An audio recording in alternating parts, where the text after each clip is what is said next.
I simply don't understand, Helena.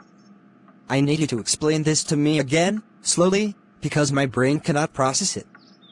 Mr. Harrington is kind, he's well educated, he treats you with respect, and frankly, he's one of the most eligible bachelors to ever cross our threshold. Every single person in this town would give their left arm for their daughter to be in your position, and you're saying no? I said no, Dad, and my reasons are sound. Sound? You gave the most ridiculous reason imaginable. You said he was too rich. Too rich. Since when is a secure, luxurious future a fault? It's not a fault, it's a complication. Look, he's perfectly nice, I agree. But his wealth isn't just secure, it's overwhelming. He owns entire companies.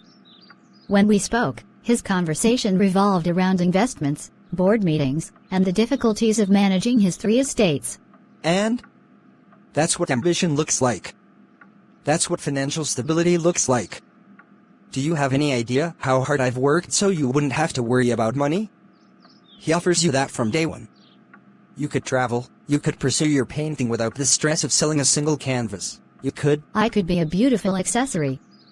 That's what I could be. I want the stress of selling a canvas, Dad. I want my life to be about my work, my choices, my contributions. If I marry him, my life becomes about his portfolio. I become the wife of Mr. Harrington, not Helena, the artist. That is a ridiculously romantic and frankly, childish way to look at marriage. Marriage is a partnership, yes, but it's also a foundation. It's practicality. You're looking for a struggle, and I'm offering you ease. Why would you choose the harder path? Because the easy path costs me my independence. Don't you see the difference? If I marry a man who is a doctor, or an engineer, we build a life together. We merge 2 careers, 2 incomes, 2 visions. With Mr. Harrington, there is no merging. There is only absorption. His life is so large, so all-consuming, that mine would simply vanish inside it. How can I be his equal when he could buy and sell my entire existence 10 times over without blinking? Equality isn't about the size of your bank account, it's about mutual respect. Which he clearly showed. And which I respect him for. But respect isn't love, and it certainly isn't a deep, personal compatibility. I don't want to live in a world where every decision, from where we take a holiday to where we send our potential children, is ultimately dictated by the logistics of his empire. I want a life where I have a voice that is just as loud, just as critical to the outcome, as my husband's. You're sacrificing happiness for some abstract principle. You're throwing away a lifetime of security out of pride. No, Dad. I'm choosing me. I'm choosing a chance at a marriage based on shared values and equal footing, not one based on a ridiculously lopsided balance sheet. If I say yes to him, everyone, you, me, and especially him, will always know that I didn't marry a man. I married a fortune. And I am worth more than a comfortable prison.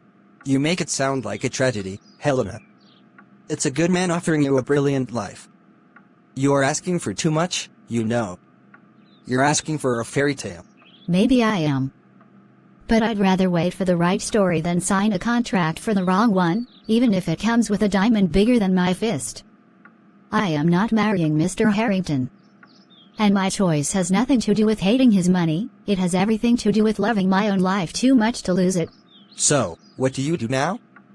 Wait for the penniless artist with the perfect soul? I go back to my studio. And I wait for the man who sees Helena, the artist, first, and doesn't care whether her bank account is empty or full. We shall see to that. You are a 24-year-old, independent young girl. Let this not be pride, for if not, you will end up marrying your mother when I am gone. Think about it, Hannah.